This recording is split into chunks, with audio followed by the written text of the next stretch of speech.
Hello, मैं doctor Ankit Kumar Jain, dermatologist and hair transplant surgeon. आज हम बात करने वाले हैं different causes of hair loss के बारे में। एक हमारे व्यूअर हैं जिन्होंने अभी हमसे कमेंट करके पूछा था कि उनके मैटरनल साइड पे बाल्डनेस है, तो क्या उनको बाल्डनेस आ सकती है। दूसरा, और कौन कौन से कॉज हो सकते हैं हेयर लॉस के, या उन्हें क्या टेस्ट कराने चाहिए हेयर लॉस के एवेल्युएशन के लिए।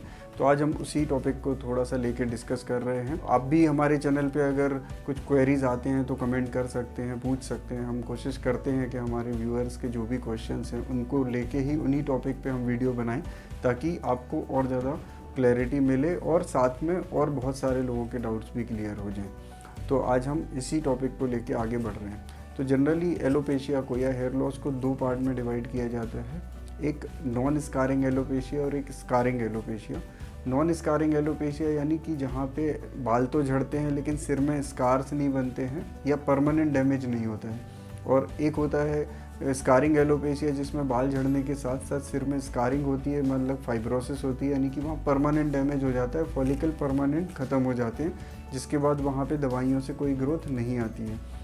अब हम डिस्कस करते हैं पहले नॉन स्कारिंग एलोपेशिया को। तो जो नॉन स्कारिंग एलोपेशिया हैं उनमें सबसे कॉमन होता है एंड्रोजेनेटिक एलोपेशिया, जो अनुवांशिक गंजापन, जेनेटिक बाल्डनेस, हार्मोनल बाल्डनेस जिसको हम बोल सकते हैं।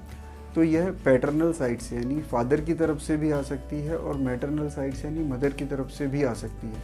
तो आपका जो क्वेश्चन था कि क्या मदर साइड से मुझे बाल्डनेस के जीन आ सकते हैं, तो हाँ, मदर साइड से डेफिनेटली बाल्डनेस के जीन आ सकते हैं और उसका असर कई बार देखने को मिलता है।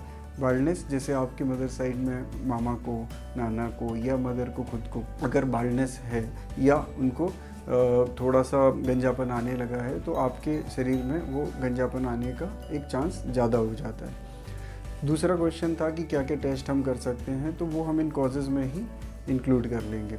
अगला कॉज होता है टेलोजन इफ्लूवियम। टेलोजन इफ्लूवियम एक तरह का हेयर लॉस होता है जो स्ट्रेस के कारण होता है। ये डिफरेंट स्ट्रेस से हो सकता है, जैसे कि आपको तेज़ बुखार आ गया, आपका कोई एक्सीडेंट हो गया, आपको कोई दवा रिएक्ट कर गई, या आप किसी अदर स्ट्रेस में है, जैसे इवन मानसिक तनाव भी हेयर लॉस को बढ़ा सकता है। फीमेल्स में प्रेगनेंसी, लैक्टेशन पीरियड, ये भी एक स्ट्रेस पीरियड होता है जिसके बाद एकदम से हेयर फॉल होता है, या कोई हार्मोनल चेंजेस हो रहे हैं बॉडी में, या कोई कारण से हॉस्पिटलाइजेशन हुआ है, तो या कोई एक्सीडेंट हुआ है, फ्रैक्चर हुआ है, तो ये सारी चीज़ें भी आपको हेयर फॉल बढ़ा सकती हैं, जो टेलोजन इफ्लूवियम फेज में आ सकती हैं। इसी से मिलता जुलता एक एनाजन इफ्लूवियम होता है। इसमें हमारे टेलोजन की जगह एनाजन हेयर एकदम तेज़ी से गिरने लगते हैं।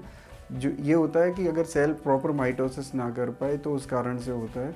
तो इसको कह लीजिए ये जैसे कीमोथेरेपी के बाद ये काफ़ी कॉमन देखने को मिलता है।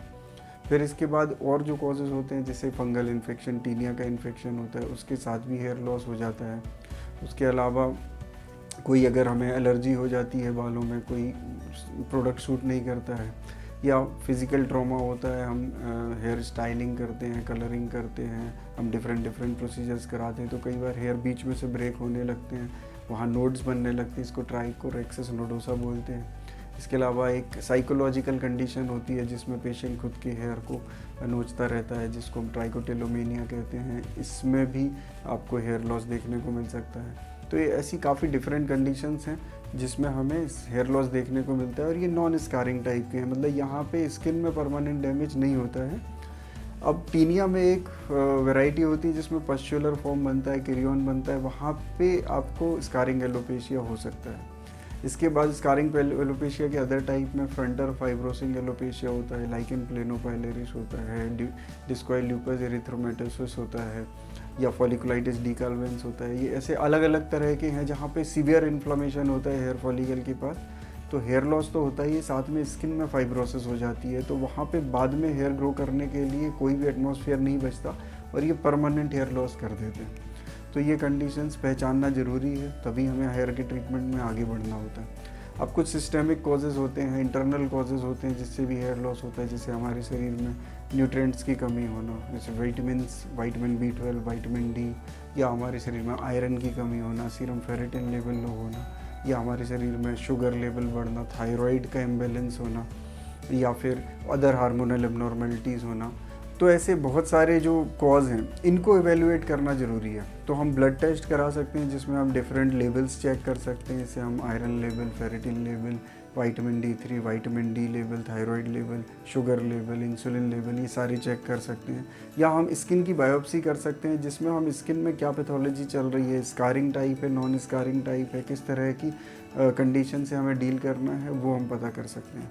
तो आप अपने डॉक्टर से मिलें, आपके पहले फ़िज़िकल एग्ज़ामिन कराएं, वो अपने फ़िज़िकल एग्ज़ामिन करेंगे, डर्मेटोस्कोप से देखेंगे आपके स्कैल्प की, हेयर की कंडीशन, फिर वो आपको एडवाइस करेंगे कि फ़र्स्ट लुक में वो कैसा लग रहा है, उसके बेसिस पे क्या टेस्ट प्लान किए जा सकते हैं, आपको ब्लड टेस्ट में जाना चाहिए या स्किन टेस्ट में जाना चाहिए। वो टेस्ट वगैरह प्लान करके फिर आप एक नतीजे पे पहुंचेंगे कि हाँ ये बीमारी आपको हुई है जिस कारण से हेयर लॉस हो रहा है, और उसके लिए फिर ट्रीटमेंट प्लान किया जाएगा। तो उम्मीद है ये जानकारी आपको अच्छी लगी होगी। अगर अच्छी लगी तो वीडियो को लाइक और शेयर करें, हमारे चैनल को सब्सक्राइब करें ताकि ऐसे और यूज़फुल कंटेंट आपको मिलते रहें। अगर कोई भी क्वेश्चंस आपको आते हैं तो हमारे स्क्रीन पे दिए हुए नंबर को आप डायल कर सकते हो, उस पर आप कॉल या व्हाट्सअप करके हमसे पूछ सकते हो, या कमेंट करके आप हमारे यहाँ पे क्वेश्चन डाल सकते हो, और हम कोशिश करेंगे कि इन टॉपिक्स पे वीडियो बनाने की, और अगर आप पर्सनली कांटेक्ट करते हो तो आपको पर्सनली असिस्ट करने के लिए।